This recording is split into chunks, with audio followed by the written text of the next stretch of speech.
Hey guys, how you doing? Bon appetit. I'll tell you, gravy in my family was a really big thing. Whether it was beef gravy, chicken gravy, sausage gravy, we had gravy a lot, right? And I loved gravy. My favorite dessert was mashed potatoes and my grandma's homemade bread with lots of her homemade gravy.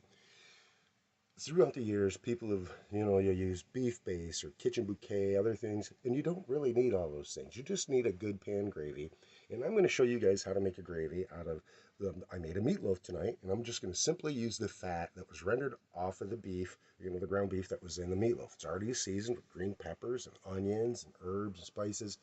It's delicious, right? So now I'm going to add a couple of other little things, touch of flour, and show you how to brown up your own gravy without adding anything extra that may not be all that good for you. So, ready? Here we go. Well, first we're going to talk about the drippings. These are the drippings off of the meatloaf. They're nice and clear. Yes, it's all fat. How much is there? About a quarter of a cup out of 2 pounds of hamburger that I use to make the meatloaf with. Once again, like I said, it's all seasoned, and if you could smell a vision this, whew, it smells delicious. Then I'm going to use a little bit of flour. I got about a tablespoon of flour here. I've got rosemary, thyme, black pepper, salt, and a little bit of onion powder. All of these things come out of the garden, except I didn't grow the wheat. And of course, your old friend the whisk. Now we're going to add this to this. We're going to brown it up, and we'll go from there. You want a nice dark roux to make a brown gravy, of course. Here we go. Okay, don't let this part scare you. You don't want lumpy gravy. My fat has cooled down slightly right after I've drained it out of the meatloaf. I'm going to go ahead and add all these ingredients at once.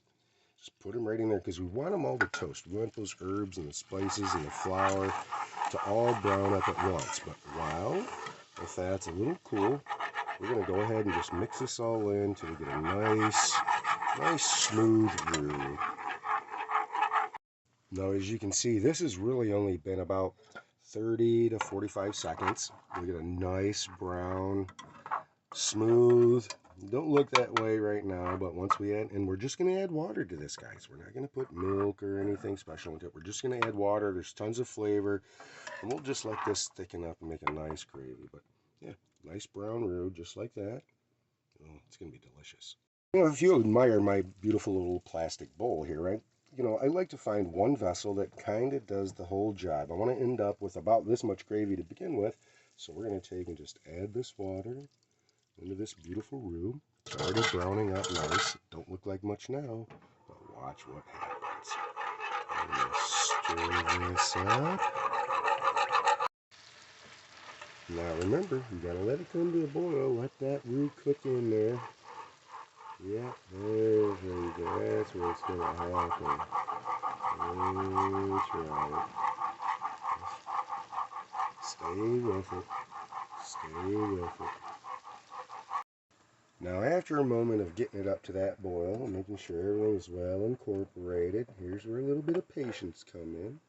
You just have to turn the heat down and let her simmer for a minute. Just let her simmer. It'll get there. Let's see here. Nice and thick. Coats the spoon.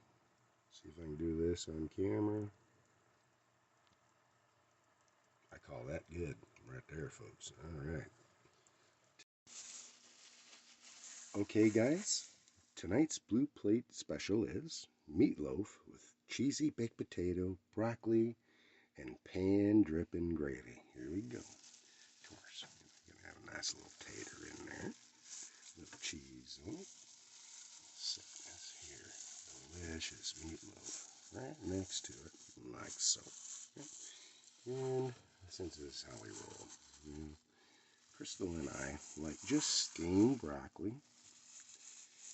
Keep it fresh and delicious, right? There's a little steamed broccoli on there with a little pinch of salt.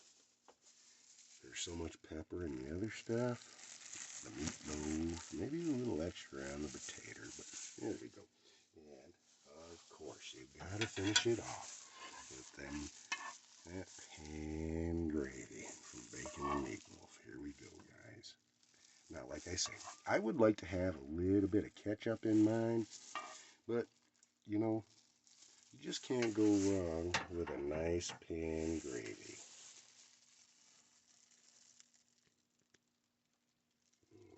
Bon appetit.